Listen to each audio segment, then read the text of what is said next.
I'm Jayce. I've lived around this area for 21 years. That's how long I've been with my wife. I moved out here to be with her. Became the stepdad of two awesome boys, and now I've got some grandkids, and pretty happy about it. I grew up in a small town in Connecticut where it was not okay to be LGBTQIA anything. You mind your P's and Q's and you made your parents look good and you did what you were told. And I came out very young and did not go over well, so I bounced around to a lot of different houses and families and places that would take me in, and then went to New Hampshire for a time, and then ended up in Mass in Northampton, where I met my best friend KJ, who you'll meet later, and then I met my wife there, and that's all history. But I had a really hard bringing up, and coming out gay was really, really tough, and then coming out trans, I was lucky enough to have like my sons and my wife, and they were extremely supportive, and a great community of people who were very supportive. I also lost a lot of people around the way, which is a very common thing that happens to us, but it took me a while to become proud of what I've accomplished and proud of who I'm becoming, and I'm becoming prouder and prouder every day. KJ Morris worked the door at the Pulse Orlando nightclub, and unfortunately was a victim of that shooting that night. They were my best friend. They were my biggest supporter. Oh God, those bucket hats, what were we thinking? That's my very first Boston Pride. KJ brought me my very first Boston Pride. I remember most of it.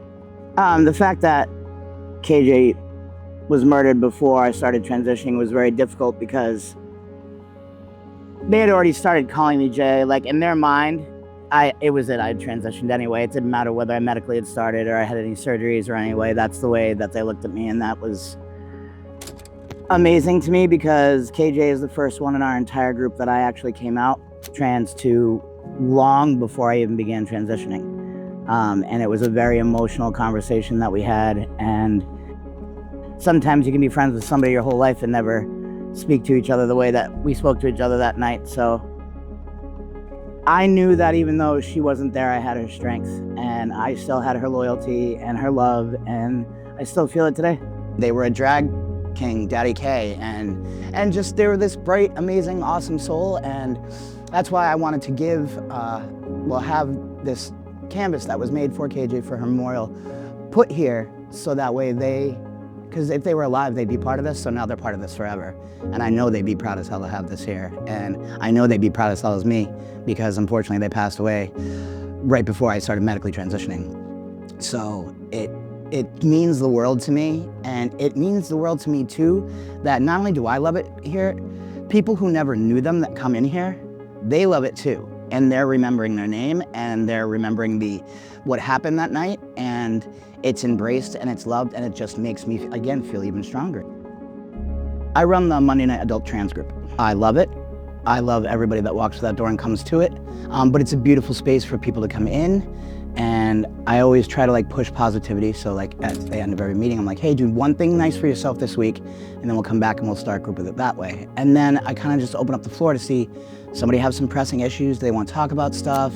We can compare stories. People can bring up things that they're afraid to talk to most other people about. You know, the anxieties and the sadnesses and the dysphoria and so much that comes with it.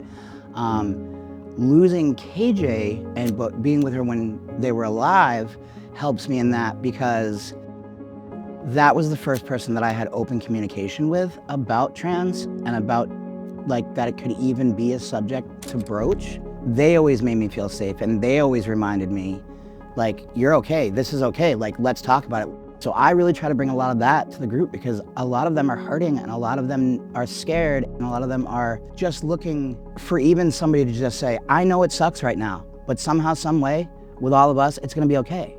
We're in this together. Nobody's alone.